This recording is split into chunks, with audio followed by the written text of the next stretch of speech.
Just got back from Halas Hall, busy day. Caleb Williams, Ben Johnson, open locker room. I share all my top takeaways right now. Ben, over to your right. What the was that? What's up, Bears fans?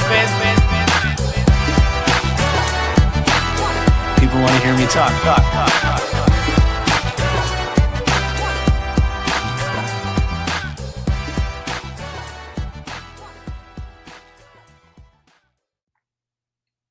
What's going on, Bears fans? Welcome to another episode of the Nicholas Moriano Show. I'm your host, Nicholas Moriano. Make sure to like, subscribe, leave a comment, and of course, share this YouTube channel with all of your fellow Bears fans.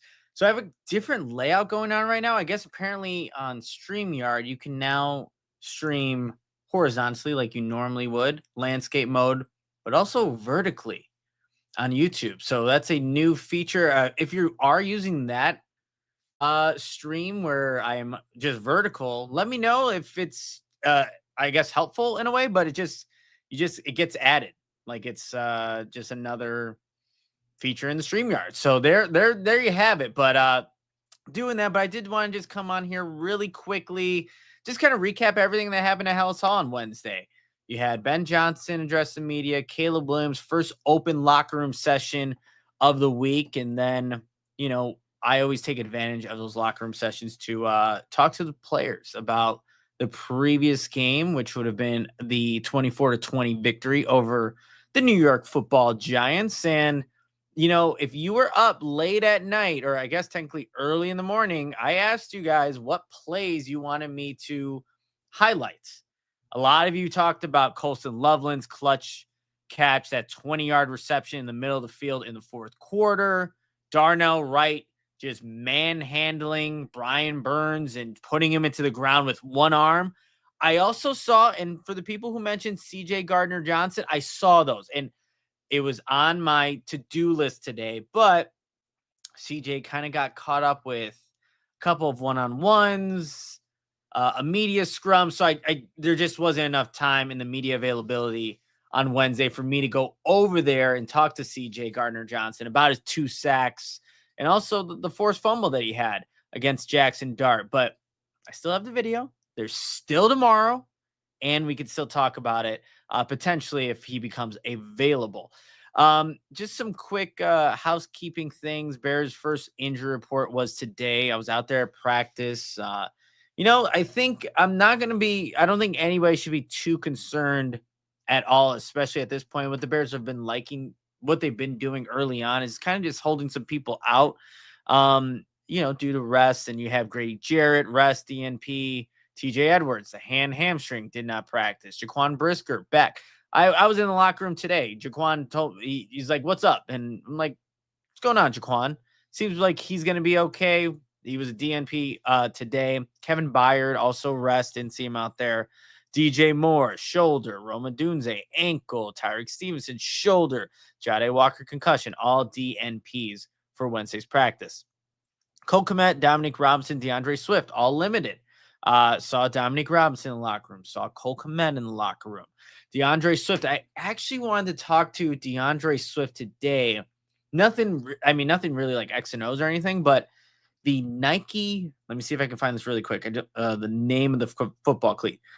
For all of you ball players, former ball players, high school, wherever level you played. I played from middle school all the way up to my senior year of high school. The Nike Vapor Carbon Fly touchdown cleats. If you know that cleat, 1, you're a ball knower, and 2, it's the greatest football cleat of all time. I saw DeAndre, I think either he wore him in a game or he had him in his locker. I was going to talk to him about it and just basically say, why is this the greatest cleat? And that's basically it. But I actually talked to wide receiver JP Richardson about the football cleat. He's like, "Yo, you're a ball knower." And I'm like, "You get it too." And I thought he would be a little too young for that cleat, which is crazy to even think about and say. But he knew about it. He actually showed me a pair of cleats that he had in his drawer. But really quick story about JP Richardson. People were like, where is this going? Well, it connects with Colston Loveland. So Colston, I wrote a feature story on Colston Loveland that would have came out 2 days prior to his breakout game against Cincinnati Bengals.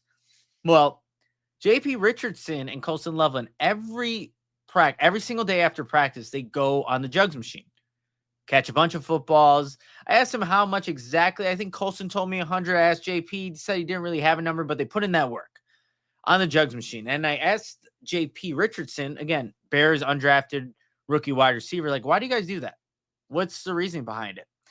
And JP was telling me that when he was back at TCU, Jack Beck, I believe the receiver, I'm blanking on the team that he's on right now. He would do that with him after every practice. Okay, he's on the Las Vegas Raiders. So he would go after practice with Jack Beck and just catch footballs. So for JP Richardson, he didn't want to keep himself accountable. He wanted to get somebody else to do it with him. And he just brought Colston Loveland along. And so now every single day after practice, you usually don't see them first in the locker room because they're out there using the jugs machines and getting better. But yeah, just talking with him and, did you see that JP Richardson was like, did you see that catch that Loveland made? Of course I did. And I wanted to talk to Loveland about that. And that's where we're going to take this discussion. I know I have Ben Johnson, Caleb Williams in the headline for the show. We'll get into some takeaways from the press conferences, but it was every Wednesday, Thursday, bring the film and try to break down plays that I think are interesting, just to get a little bit more insight on from the players themselves. Let's start with Colston Loveland on that 20-yard reception.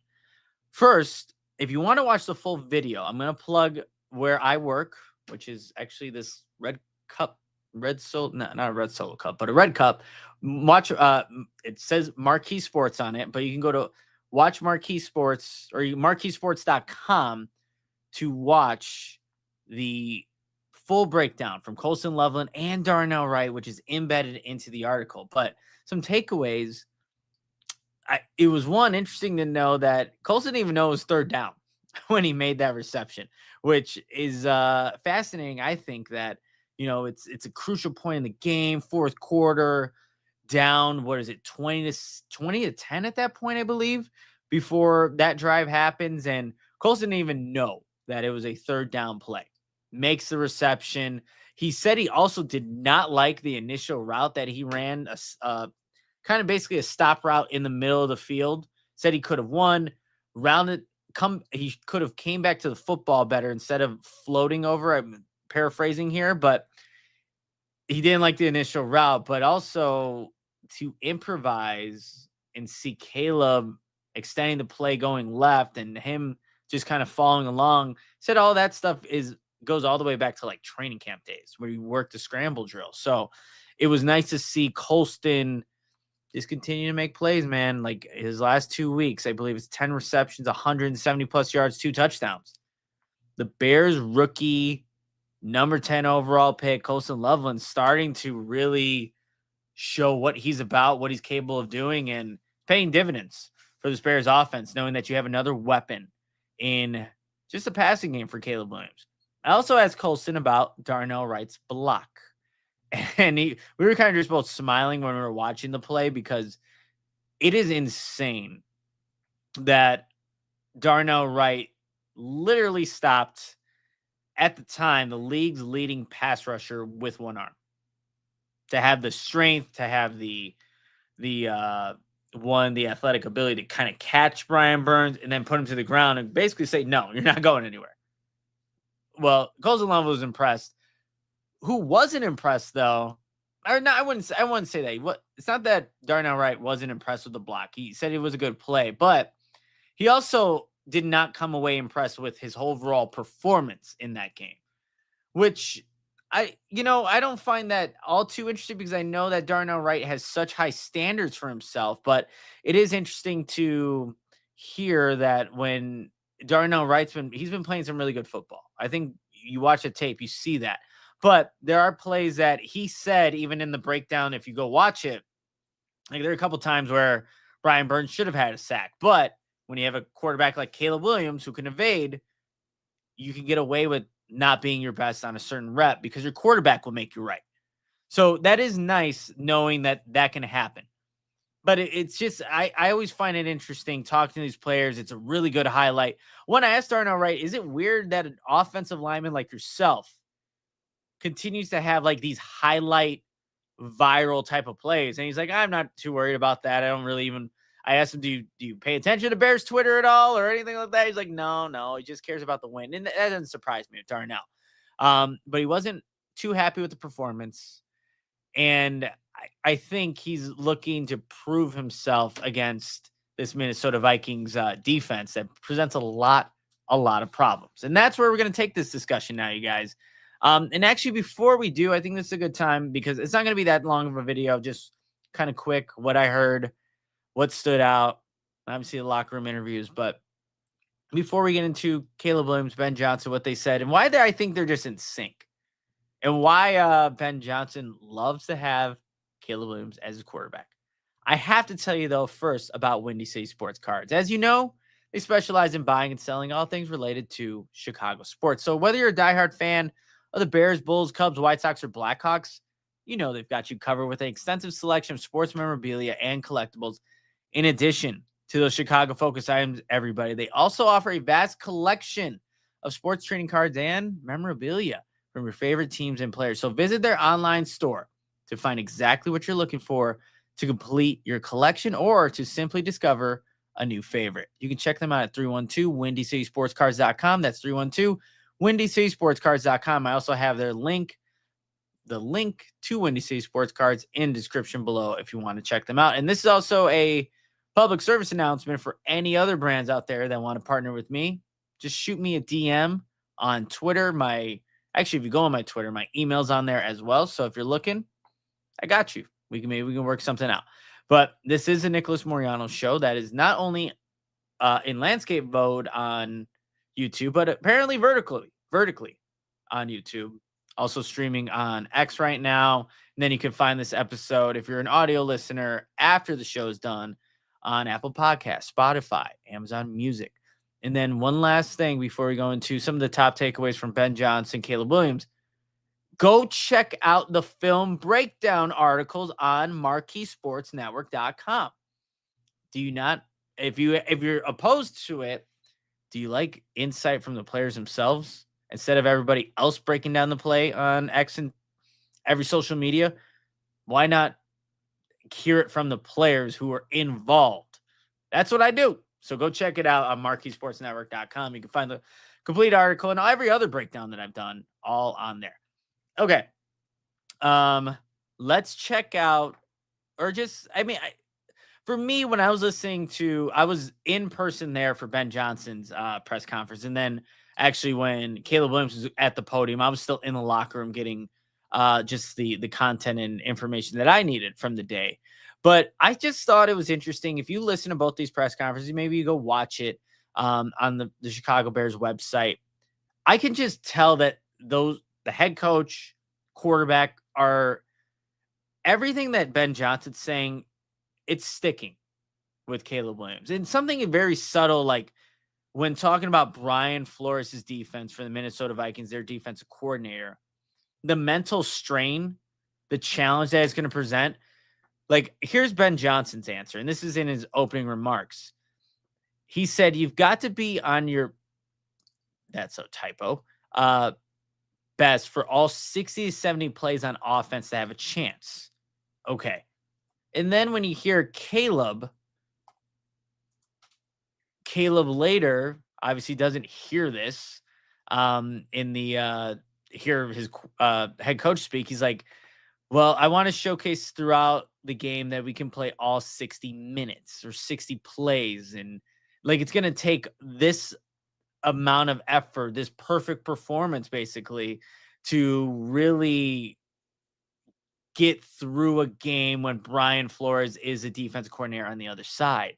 It's just everything that I feel like Ben is saying, Caleb Williams is not letting it go in one ear out the other. It's okay. I believe in the head coach. It is going to take every single opportunity in a game. So we got to maximize our opportunities. And the way that Ben Johnson, Caleb Williams has been able to maximize his time in the football field is avoiding sacks. And it was just interesting because that's been such a focal point, especially after all the sack avoidance that he had in the win against the Giants. It's like, how good is this guy at doing this? Well, when you look at just the first 9 games of 2025 compared to his first 9 games of his rookie season, he's only been sacked, Caleb Williams, 14 times through the first 9 games. In 2024, that rookie season, 38 sacks through the first 9 games. And going back and seeing the sack total numbers, if I were to have you guess, whoever's in the live chat, I see Eric, I see Eva, I like, how many times would you think Caleb Williams got sacked against New England? It's an absurd amount. Or even Arizona. 6 for Arizona, 9 for New England. 38 sacks through the first 9 games. No wonder he league high 68 a season ago. See, Alex, 8. Isn't it outrageous? It's an outrageous number, but in Caleb Williams, he credited his offensive line for blocking for him. He's crediting the coaching staff for instilling this the coaching point of getting the ball out quickly. But you know what? He needs to take credit himself. Like, there are times where there's free pressure off his blind side, and he just has and he was asked, like, do you have a sixth sense? And he said, well, I want to get his words exactly right, but he said on how he senses pressure in his blind spot. That was the question. I don't know, maybe a sixth sense kind of thing. I have no idea. In the moment, in those times, I just feel a little color, maybe feel the tackle or something getting engaged, and just try and get out of it, make a play. Yeah, he does make a play. And me is in the chat, dude, isn't he the toughest QB in the league? He could take so when he was in that game against the New York Giants, like, there were times where it kind of took a little bit to get back up. But I liked his answer too on just how he kind of prepares his body. I'm going to see if I can find that exact. Yeah, so it was the very last question in the press conference. When the question was phrased like on the appreciation of him, Caleb Williams, taking every snap, but also having sympathy for Vikings quarterback JJ McCarthy, because he's been a guy that's been, throughout his first 2 years in the NFL, injuries have just taken over. But Caleb Williams said it's one of the most important things of being an athlete, just trying to be a star in this league, is actually being able to be out there. And so for myself, I take a lot of pride in many different avenues of recovery so that I can be ready for my guys. Because as they always say, I think the saying goes, the best ability is availability. Me being able to be ready for Wednesday practice, Thursday practice, and so on and so forth, to get to Sunday or whatever day the game is, really important to me. So if that means I need to get to sleep earlier in the week and throughout the week, if that means more body work throughout the week, always adapting to whatever I'm feeling and understanding that's really important. Like, Caleb Williams is 2 years in. He's not even 2 years. He's in his second season into the NFL, but maybe that's just common knowledge, common sense, but that's just a mature individual, in my opinion. Just knowing what he needs to do, even if it is getting a little bit more sleep throughout the week, which I think we all can do. I know I definitely can. But he's there's a lot of people that talk a lot of crap about Caleb Williams that never been around him, don't know him, and just kind of spew uneducated opinions. But every time I've been in a press conference with him, seen him interact with his teammates in the locker room, I don't know. It just doesn't come across as a guy that, he has his head on straight. He knows what he needs to do to get ready for Sundays or Mondays or Thursdays or Friday against the Philadelphia Eagles to be ready to play. And actually, I completely dropped the ball here, but for the first time in what has been a long time, saw Jalen Johnson in the locker room. Actually, it was Josh Blackwell and Jalen Jones. So there's a basketball hoop in Halas Hall. It's just in the middle. And they were shooting the ball. You had to get the pass from somebody, but you couldn't bring your arms down. So you got the ball and then just shoot. Just flick of the wrist, shoot. And so Jalen was walking from one end of the locker room to the other, and I think it was Josh Black, or maybe it was Elijah Hicks, who passed him the ball. Like, here, we're doing this. So he puts Jalen Johnson puts his iPad down, his phone down, and then just starts shooting. But it was just nice seeing one out there in the locker room. It was nice. And the whole talk today, and let me get to this with Jalen Johnson, because he was asked about it. He was brought up in Ben Johnson's portion of the press conference, like, what's the status? Well, here we go. On the injury status of Kyler Gordon and Jalen Johnson, Ben Johnson verbatim said, I think we should be able to get them back at some point, end of the season here, but to be determined on when those clocks will start clicking here. I saw Jalen in the weight room. So Ben Johnson saw him. Maybe he hadn't seen him for a while. He seems like he's excited about where he's right now, and he's hopeful that he's going to be able to be out on the practice field here in the near future. And then follow up to Gordon, will he still be short-term IR? Ben Johnson said, yeah, we're still thinking that. I can't tell you exactly when, but hopefully in the near future here. I don't know, guys, if it's tight, which it has been in the NFC playoff picture, what if the last 3 games? I don't know. I have no idea when Jalen Johnson's going to come back. I haven't heard anything. But here's, the remaining schedule as we're looking at it today. 8 games left? You have the Minnesota Vikings on the road. You have the Pittsburgh Steelers at home. You have the Philadelphia Eagles in Philly, Black Friday. You have the Packers at home. No, on the road. Then you have the Cleveland Browns, Packers again, 49ers, Lions. What if, just put it out there, what if he's out, or what if he's back for the last, maybe let's call it 3 games? Packers, 49ers, Lions. That's all. That's the NFC right there. That's who's going to maybe get in. I think that would be a huge boost for that Bears defense, that back end, to get their 2-time Pro Bowl cornerback who hasn't played since week 2 in Detroit. Last play he made was a 3rd down breakup on a pass intended to Amon-Ra St. Brown, if I'm not mistaken. And the very next play, the Detroit Lions missed the field goal. The Bears missed that. They missed Kyler Gordon. And you know what? When Kyler's back, I would not be surprised if we still see C.J. Gardner-Johnson on the football field with Kyler, with Jaquan, with Kevin Byard, with Tyreek Stevenson. Put them all out there. I think you get really creative with how they're doing.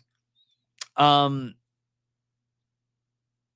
I don't know. I went over everything in a very non-coordinated way, but I feel like those were some of the top takeaways that you need to know about going just from Wednesday. Wednesday's immediate availability. I'll be back at Halas Hall tomorrow for more availability. We'll hear from coordinators, Dennis Allen, Declan Doyle, Richard Hightower, and then I believe it's going to be defensive assistants. All these days are running the same. But guys, this is that's going to do it though for this episode of the Nicholas Moreano Show. Condensed mini episode recap from everything that happened on Wednesday at Halas Hall. So let me know what you think about this. If you're watching vertically, I don't even know where you're watching from, to be completely honest. I see myself. I should probably take a picture of this where I see both of these. Let me know how that worked, if it worked. If not, we'll figure it out. But that's going to do it for this episode. Make sure to like, subscribe, leave a comment, share the YouTube channel with a fellow Bears fan. And then if you can, I think you can, leave a review on Apple Podcasts or wherever you really listen to your podcast. Grow the algorithms, as they say. So appreciate all you guys, and go to marqueesportsnetwork.com. Shoot, here's what I'm going to do. This is so easy to do. We're going to share my screen really quickly at the end here so you can see exactly what you should be looking at. Boom.